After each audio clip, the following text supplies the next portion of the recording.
अस्सलाम वालेकुम।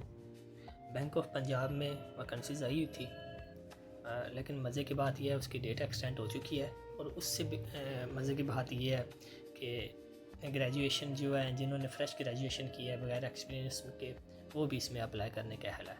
सबसे पहले हम गूगल पे जाके सर्च करेंगे POB bank of Punjab apply 2026। जब हम ये सर्च करेंगे तो इसकी वेबसाइट आ जाएगी हमारे पास। ये ओरिजिनल और अथेंटिक वेबसाइट है इसकी। हम इस पर क्लिक करेंगे।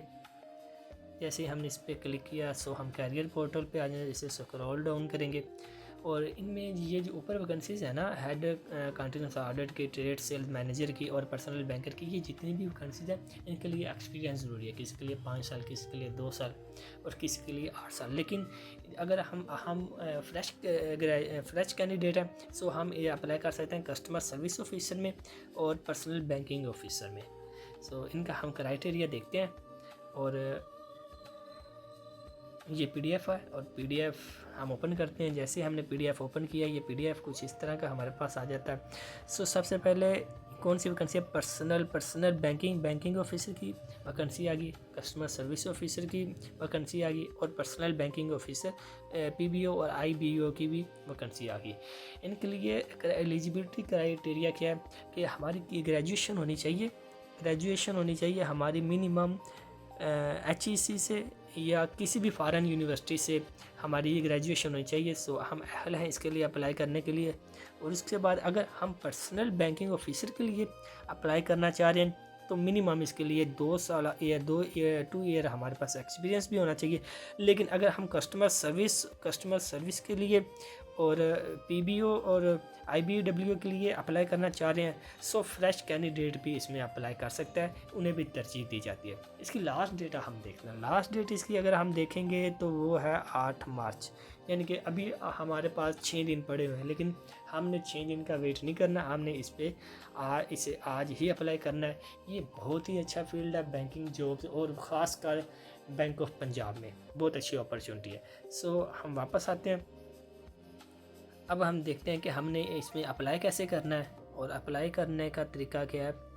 हम इसे लेफ़्ट टू राइट स्क्रॉल करेंगे, लेफ़्ट टू राइट और अप्लाई पे आए, अप्लाई नो पे आ गए। जैसे ही हमने अप्लाई नो पे क्लिक किया हमारे पास इस तरह के एक पेज ओपन हो जाएगा जिसमें हमने अपना डेटा इनपुट करना होता है।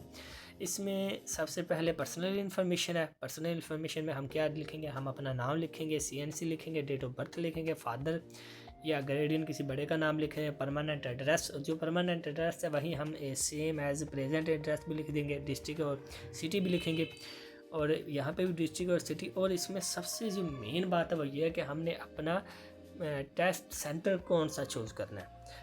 इस पर हम क्लिक करेंगे। इस पर 3 से टेस्ट सेंटर वो देंगे हमें, लाहौर, कराची और रावलपिंडी। यहाँ से हम ये सिलेक्ट करेंगे, मोबाइल नंबर अपना लिखेंगे जो हमारा अभी एक्टिव मोबाइल नंबर है, ईमेल एड्रेस देंगे। मार्शल स्टेटस पूछ रहे हैं कि आप सिंगल हैं, हम सिंगल हैं या मैरिड हैं। जो भी है, डिवोर्स डू यू या सेपरेटेड है या सिंगल हैं, जो भी है, मेरा तो खैर सिंगल ही है, मैं तो सिंगल ही लिखता हूँ। उसके बाद जेंडर मेल फीमेल, क्योंकि इसके लिए मेल फीमेल दोनों अप्लाई कर सकते हैं। हम अपना जेंडर सेलेक्ट करेंगे। रिलीजन इस्लाम है और उसके अलावा भी ऑप्शंस हैं। अगर आप ईसाई हैं, सिख हैं तो वहाँ पे ईसाई हैं या सिख हैं तो वो हम, या हिंदू हैं तो हम वो सिलेक्ट कर लेंगे।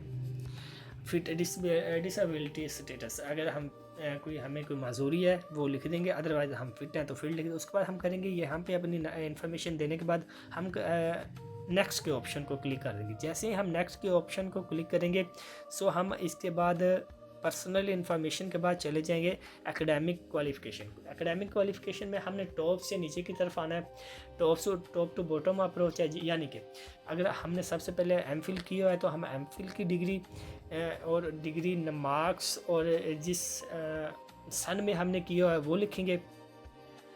और उसके बाद इसी सेम हम BS के लिए करेंगे। BS के लिए करने के बाद FSC का डेटा इनपुट करेंगे। प्रोफेशनल क्वालिफ़िकेशन हम लिखेंगे कि हमने बैंक में या हमने कोई डिप्लोमा वगैरह तो नहीं किया, अगर किया हुआ या बैंकिंग में पहले काम किया हुआ है वो हम लिखेंगे। एक्सपीरियंस की बात करता है। एक्सपीरियंस जब हम इसे नेक्स्ट कर देंगे तो उसके बाद हम एक्सपीरियंस पे चले जाएंगे। एक्सपीरियंस में दो तरह के एक्सपीरियंस पूछता है। फर्स्ट वो पूछेगा हमने बैंकिंग में किया हुआ है कि नहीं। अगर हमने बैंकिंग में किया हुआ है तो हम लिख देंगे कि हमने इतनी देर तक किया और ये हमारा टाइम पीरियड था। अगर हमने नहीं किया तो हम नॉन बैंकिंग का लिख देंगे, जैसे कि कुछ लोग टीचिंग करते हैं और कुछ साथ कॉल सेंटर वगैरह में कस्टमर सर्विस वगैरह में काम करते रहते हैं, तो हम वो भी एक्सपीरियंस अपना नॉन बैंकिंग में लिख सकते हैं। रिलेशनशिप अगर हमारा कोई जानने वाला इधर है बैंक ऑफ पंजाब में तो हम लिखेंगे, अदरवाइज अगर फ्रेश हैं तो आप नो लिख देंगे। रेज्यूम एक अच्छी सी प्यारी सी अपडेटेड हम CV अपना रिज्यूम बनाएंगे और वो हम इसके साथ अटैच कर देंगे।